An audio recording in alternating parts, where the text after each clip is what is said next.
일본이 한국을 보고 비웃었습니다. 한국 군사력이 5위? 거품이지. 외신들도 거들었습니다. 순위가 부풀려졌다. 과대평가다. 근데 이 비웃음을 날린 일본 순위가 몇 위인지 아십니까? 7위입니다. 한국보다 밑순위이죠. 2026년 세계 군사력 순위 전체를 한번 보겠습니다. 1위 미국, 2위 러시아, 3위 중국, 4위 인도, 5위 대한민국, 6위 프랑스, 7위 일본. 핵무기 하나 없이 오직 재래식 전력만으로 영국, 일본, 프랑스를 모두 뒤에 세운 겁니다. 그것도 3년 연속으로 말이죠. 그런데 이 순위가 나오자마자 외신들은 거품이라 했고 일본은 비웃음이 가득한 반응이 많았습니다. 오늘은 그들이 왜 한국 군사력을 낮게 평가하는지 알아보고자 하는데요. 외신들이 유독 한국의 수치가 거품이라 부르는 근거가 뭔지, 그 근거 중에 맞는 것과 틀린 것은 무엇인지, 그리고 GFPOW라는 숫자 뒤에 진짜 어떤 이야기가 숨어 있는지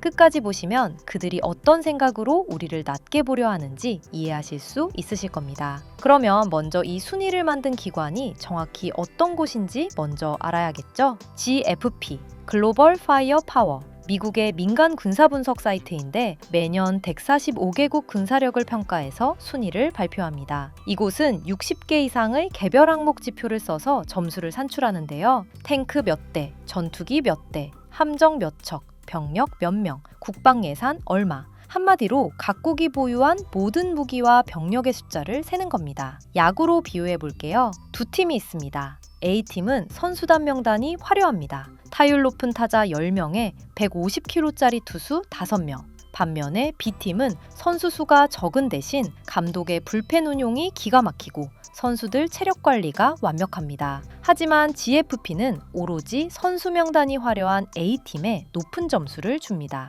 그들은 어디까지나 플레이어만 측정하지 실제 경기에서 누가 이기냐는 평가하지 않기 때문인데요. 이게 GFP 방식의 핵심 한계입니다. 탱크가 창고에 몇 대 있는지는 세지만 그 탱크가 실전에서 제대로 작동하는지는 세지 못하는 것이죠. 보급이 제때 되는지, 부대 간 통신이 끊기지는 않는지, 야간 작전이 가능한지 등등 이런 운영 능력은 GFP 점수에 잘 잡히지 않습니다. 탱크 100대가 있어도 활주로가 막히면 한 대와 비슷하고 포탄이 창고에 쌓여 있어도 보급선이 끊기면 없는 것과 마찬가지인데 말이죠. 전쟁은 겉이 멀쩡한 전차가 있는지 없는지가 아니라 실제 사용 가능한 전차가 있는지 없는지로 갈리는데 말이죠. 더 근본적인 문제가 있어요. GFP는 민간 사이트입니다. 그래서 미국의 전략 전문 싱크탱크들이 내놓는 평가와 다른 경우가 적지 않습니다. 그래서 사람들 반응 중에도 이런 말이 있을 정도이죠. GFP의 공신력은 미국 내에서도 낮다. 연구원 이력도 불명확하다고 말이죠.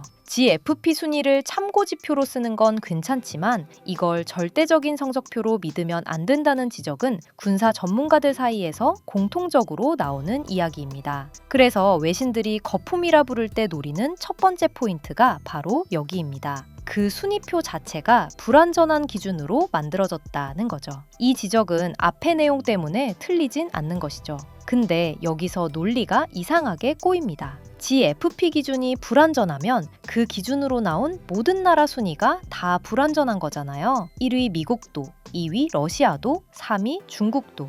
그런데 외신들은 유독 한국만 거품이라고 보도합니다. 그래서 왜 하필 한국만 문제냐는 거죠. 여기서 다른 의도가 보이기 시작하는데 이건 나중에 다시 얘기해 보도록 할게요. 무엇보다도 우리에게는 더 중요한 질문이 남습니다. 그 불완전한 기준 안에서조차 한국이 5위를 찍은 데는 이유가 있지 않겠냐고요. 연합뉴스 보도에서 평가 기준에 대해 명확하게 나온 내용이 있습니다. 2026년 GFP 평가에서 한국이 높은 점수를 받은 항목으로 견인포 전력, 자주포 전력, 호위함 전력, 예비군 병력이 있는데요. 즉 한국군은 재래식 화력 쪽에서 압도적으로 점수를 받은 겁니다. 왜 이 항목들이 강하냐? 한국이 수십 년 동안 재래식 화력에 거의 집착에 가깝게 투자해왔기 때문인데요. 군사 관련 커뮤니티에서 한국 육군을 포방부라 부르는 말 들어보신 적 있으실까요? 방위사업청이 아니고 포병청인 거 아니냐는 농담인데 이 말을 뒤집어서 생각해보면 그만큼 한국이 포병 전력의 진심이었다는 뜻이기도 하죠. 연평도 포격전 때를 기억하는 분 계실까요? 포격이 터졌을 때 해병대 K9 자주포가 대응 사격을 했는데 당시 일부 K9가 정비 중이라 즉각 가동이 안 됐다는 사실이 나중에 알려졌습니다. 적이 먼저 쏘고 우리가 쏘는데 장비 몇 대가 정비 중이라 투입이 늦었다는 거죠. 이건 자존심을 떠나서 생존에 직결된 문제였는데요. 그 교훈이 이후 유지 보수 체계 강화와 즉응태세 개선으로 이어졌고 장비가 있어도 못 쓰는 상황을 만들지 않겠다는 기조가 포병 전력 전반에 박히게 된 것입니다. 이 사건을 계기로 한국은 탱크 몇 대가 있는지보다 그 탱크가 지금 당장 굴러가느냐를 더 중요하게 보기 시작한 겁니다. 한국의 대표적인 포병 전력으로 K9 자주포가 있는데요. K9는 폴란드, 노르웨이, 핀란드, 인도, 이집트, 호주 등 여러 나라가 이미 도입했거나 계약을 맺고 있는 자주포입니다. 이 나라들이 왜 한국 장비를 사는지 아시나요? 마냥 서류상 좋아 보여서가 아닌데요. 실전에서 검증된 성능과 가격이 믿기지 않는 뛰어난 경쟁력이 있기 때문입니다. 다른 나라들이 굳이 국방 예산을 써가며 외국 무기를 도입할 때는 반드시 이유가 있습니다. 누가 뭐라 해도 시장이 검증한 것입니다. 검증이 된 장비는 K9만이 아닌데요. K2 전차도 폴란드와 대규모 계약을 맺었습니다. 천무 다연장 로켓도 수출되었고 말이죠. 과거에 무기를 수입해야만 했던 나라에서 이제는 무기를 만들어 파는 나라가 된 것입니다. 여기서 무기가 수출된다는 것의 의미를 정확하게 봐야 할 필요가 있는데요. 다른 나라가 우리 무기를 산다는 건 그 나라의 군사 전문가들이 직접 검증하고 돈을 지불했다는 뜻입니다. 가벼운 마음으로 입소문으로만 시험 삼아 사보는 게 아니라는 소리죠. 나토 기준을 충족하고 유럽 전장 환경에서도 통한다는 평가를 정식으로 받았다는 검증을 거친 것이니까요. 한국 순위가 거품이라는 말과 그 나라들이 항공 무기를 사들이는 현실이 동시에 존재할 수 있을까요? 이 두 가지 중에 한 가지 말은 거짓인 거겠죠? 게다가 2022년 훨씬 명확하게 드러날 사건이 있었는데요. 바로 러시아, 우크라이나 전쟁 때입니다. 전쟁이 길어지면서 전 세계가 하나의 교훈을 얻었어요. 드론이 아무리 첨단이어도 사이버전이 아무리 정교해도 결국 지상에서 버티는 건 포탄 생산량과 보급 속도라는 겁니다. 포탄이 없으면 전선이 무너지는 걸 실시간으로 확인했으니까요. 그 당시 전쟁을 치르던 나라들이 고개를 돌렸더니 한국이 상대적으로 포탄 더미 위에 앉아 있었던 것이죠. 그래서 한국은 포탄을 빠르게 안정적으로 공급할 수 있는 나라로 주목받게 된 것입니다. 재래식 화력에 수십 년 동안 투자한 결과가 그 타이밍에 드러난 것이죠. 재고조사처럼 보이던 GFP 점수가 사실은 실전 대비와 연결되어 있었다는 겁니다. 한미연합훈련도 빼놓을 수 없는데요. 한미연합훈련은 세계의 복잡하고 정밀하게 짜인 연합훈련 중 하나입니다.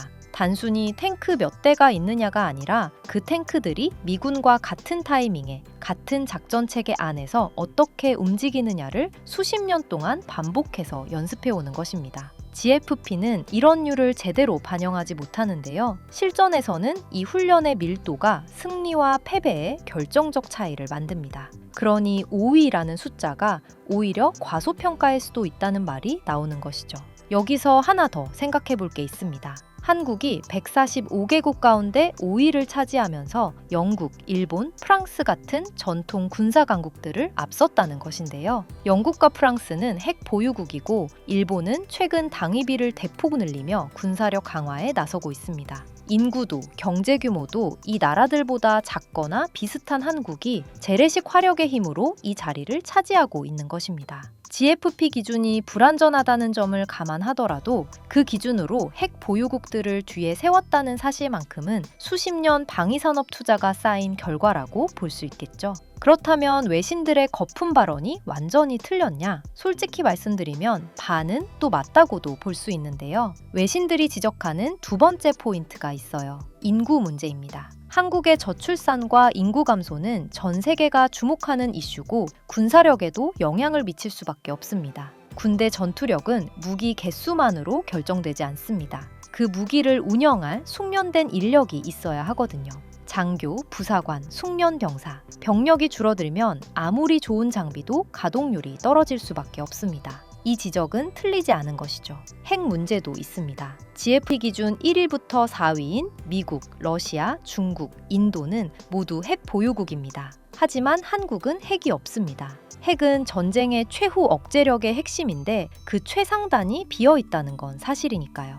외신들이 핵 없으면 5위가 무슨 소용이냐고 할 때 이 부분을 찌르는 것입니다. 그런데 약점이 있다는 것과 군사력이 거품이라는 건 다른 얘기입니다. 그래서 한국은 인구 감소에 대해 대응 방향을 바꾸고 있습니다. 사람 수가 줄면 기계를 더 스마트하게 만드는 쪽으로. 무인화와 AI 기반 전력 강화에 대한 투자가 그 방입니다. 드론 전력 확충, 무인 지상 차량, 지능형 감시 체계. 당장 모든 걸 해결할 수 있는 건 아니지만 손 놓고 있는 것도 아닙니다. 위기가 기술 도약의 계기가 된 사례는 역사에서 많이 있었으니까요. 핵 문제는 한미 동맹으로 연결됩니다.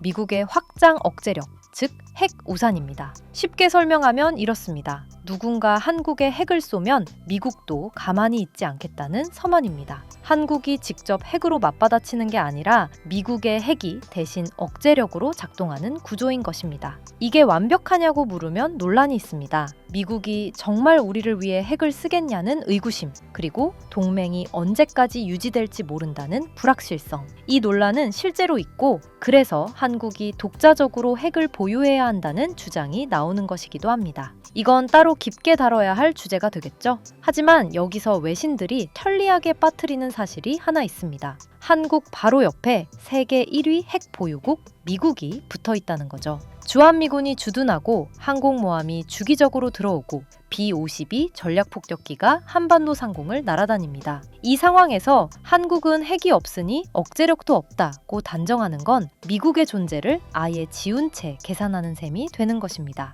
그래서 단순한 논리라는 것이고요. 그리고 한국에는 주력 장비가 더 있습니다. 바로 현모 미사일입니다. 한국은 독자 개발한 탄도미사일 현모 시리즈를 보유하고 있습니다. 핵탄두가 없는 대신에 재래식 탄두를 장착한 정밀 타격 능력은 상당한 수준이라고 볼 수 있습니다. 유사시 상대방의 핵심 군사시설을 정밀 타격할 수 있는 수단이 있다는 것, 이게 핵 없이도 가능한 전쟁 억제력의 한 형태입니다. 그러니 핵이 없으면 전쟁에 대한 억제력이 없다는 등식이 항상 성립할 수는 없다는 것입니다. 세계 어느 나라도 완벽한 군사력을 가진 곳은 없습니다. 다만 약점이 있다는 것과 거품이라는 건 전혀 다른 말입니다. 그리고 일본을 한 번 더 짚고 넘어가야 할 사안이 있는데요. 이 일본에서의 비웃음이 어디서 나오는 건지 한 번쯤 생각해 볼 필요가 있어요. 겉으로만 보면 우리에게 군사력에서 뒤처지는 나라가 우리를 비웃는 겁니다. 강대국 순위에서도 마찬가지입니다. 자동차, 반도체, 조선, 문화 콘텐츠,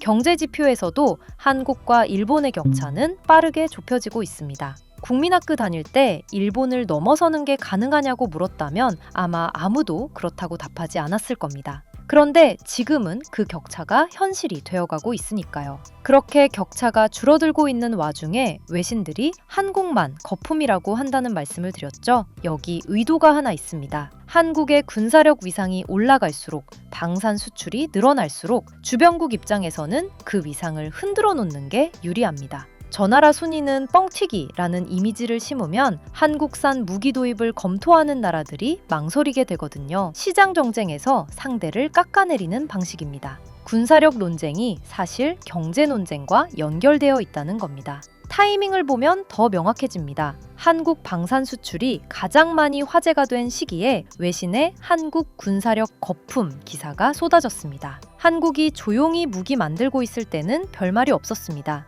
유럽에서 계약이 터지고 나토 회원국들이 한국 장비를 선택하기 시작하니까 비로소 문제를 제기합니다. 이게 외신 도발을 단순히 자존심 문제로만 볼 수 없는 이유입니다. 우리가 강해지고 있다는 증거이기도 하니까요. 외신들이 거품이라 부를 때 정작 못 본 채 하는 게 있습니다. 한국군은 6.25 전쟁 이후 70년 넘게 세계에서 가장 긴장된 전선 중 하나를 유지해왔습니다. 정전협정 상태에서 실질적인 대치를 이어온 유일한 나라인 것이죠. 그 긴장이 만들어낸 대비태세, 훈련의 밀도, 작전 반응 속도, 이것들은 숫자로 잘 안 잡힙니다. GFP도 못 세고 외신의 단편적인 분석도 못 잡아냅니다. 실제 전쟁은 무엇으로 결정되냐? 무기 개수도 중요하지만 결국은 지휘 체계의 견고함, 부대 간 정보 공유 속도, 전선이 흔들렸을 때의 재편성 능력으로 갈립니다. 이 능력은 수십 년간의 실전 대비 훈련에서 만들어지는 것이지 장비를 사다 놓는다고 하루아침에 생기지 않습니다. 외신들이 숫자를 보며 거품을 얘기하고 있기는 한데 그들은 우리가 가졌던 오랜 세월의 태세와 훈련의 밀도는 볼 줄 모릅니다. 보이는 것만 보고 과대평가라 부르는 것입니다. 그게 오히려 그들의 한계인 부분이기도 하고요. 오늘 핵심을 정리해드리겠습니다. 하나, GFP는 무기 개수를 세는 지표입니다. 완벽하지 않아요. 외신들의 거품 지적 중 일부는 이 불완전한 기준을 근거로 합니다. 맞는 말이지만 불완전한 기준으로 나온 순위를 한국만 거품이라 부르는 건 불완전한 논리일 수밖에 없습니다. 둘, 그 불완전한 기준 안에서도 한국이 5위를 찍은 데는 이유가 있습니다. 재래식 화력에 대한 집착, 방산 수출로 실전 검증된 무기체계, 한미연합훈련의 밀도, 이게 숫자 뒤에 있는 진짜 내용입니다. 셋, 약점은 인정해야 합니다. 인구 감소와 핵 부재, 사실이고 과제입니다. 그러나 약점이 있다는 것과 거품이라는 건 전혀 다른 말입니다. 우리 군을 얕보는 외신 발언에 흔들릴 이유가 없습니다. 그렇다고 순위 숫자 하나에 들떠도 안 되겠죠. 5위라는 숫자보다 중요한 건 그 숫자를 만들어낸 사람들과 그들이 70년 넘게 지켜온 이 땅이니까요. 군사력이라는 건 하루아침에 만들어지지 않습니다. 수십 년 동안 이 나라를 지키기 위해 군복 입고 훈련해온 사람들, 방산 기술을 키워온 연구자들, 그리고 그 모든 걸 국민이 세금으로 뒷받침해온 결과가 지금의 5위입니다. 외신이 뭐라 하든 그 사실은 바뀌지 않습니다. 그리고 우리는 그것을 알고 있습니다. 오늘 영상이 도움이 됐다면 구독 눌러두시면 다음 영상 알림 드리겠습니다. 다음 영상에서 또 찾아뵙겠습니다.